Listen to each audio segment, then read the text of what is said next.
Oke, baik. Di sini saya akan menjelaskan tentang pengertian perkembangan. Pertama, saya akan menjelaskan definisi perkembangan. Sejak masa dalam kandungan, manusia merupakan kesatuan psikofisis yang terus mengalami pertumbuhan dan perkembangan. Pertumbuhan dan perkembangan merupakan sifat kodrat manusia yang harus mendapat perhatian secara seksama. Perkembangan merupakan suatu deretan perubahan-perubahan yang tersusun dan berarti, yang berlangsung pada individu dalam rangka waktu yang melaju terus sampai akhir hayat. Dalam Kamus Besar KBBI, perkembangan memiliki arti berkembang. Berkembang sendiri ialah bertambah, memekar. Dengan demikian, dalam ilmu psikologi,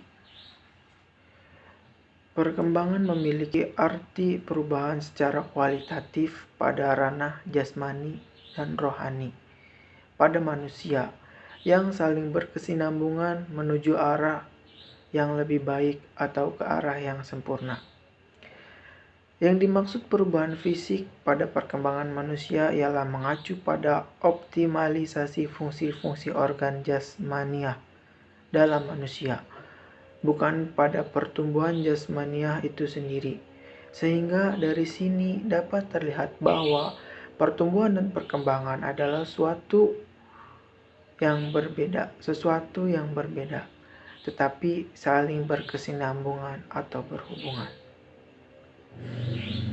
Proses belajar seseorang dalam kehidupan serta lingkungan adalah salah satu faktor terpenting dalam perkembangan. Karena dengan belajar atau aktivitas di dalam kehidupan seseorang pasti menemukan sebuah masalah yang membutuhkan penyelesaian. Sehingga di situ pengalaman baru akan muncul. Maka pengalaman dapat dijadikan sebagai guru untuk pendewasaan seseorang ke arah yang lebih baik atau ke arah yang lebih sempurna. Di dalam pengalaman sendiri dapat pengetahuan, kemampuan mengatasi masalah atau keterampilan, serta sikap.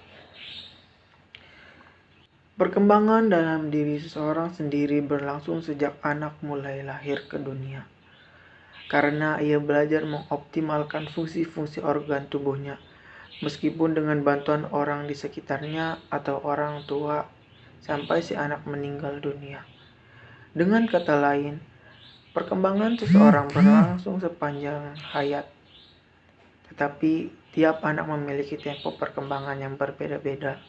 Bisa saja si anak A usia biologisnya adalah 10 tahun, tetapi usia psikologis atau usia perkembangannya masih 9 tahun, atau 11 tahun, atau mungkin sesuai, yakni sama 10 tahun.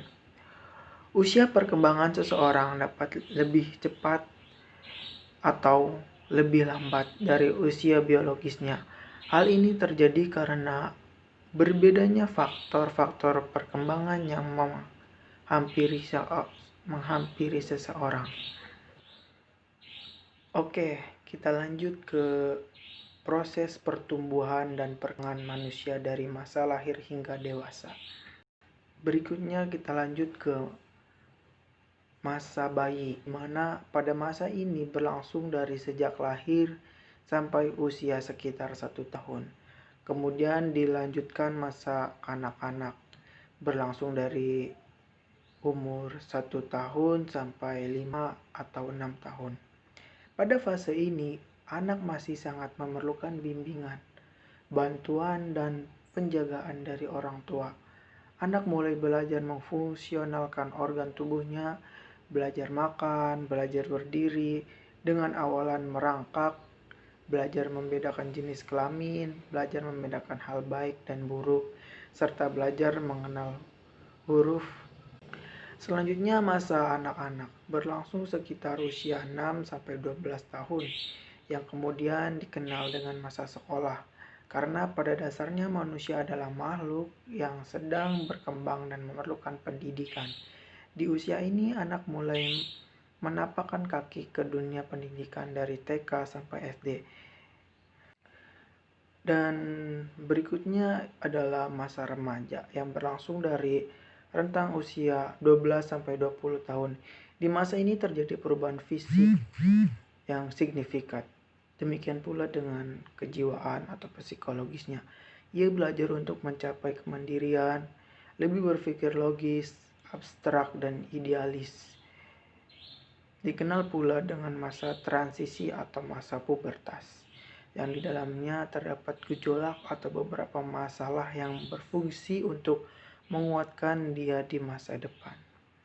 Kemudian disusul masa dewasa awal, berlangsung dari usia 20 sampai 39 tahun yang merupakan masa kemandirian pribadi dan ekonomi.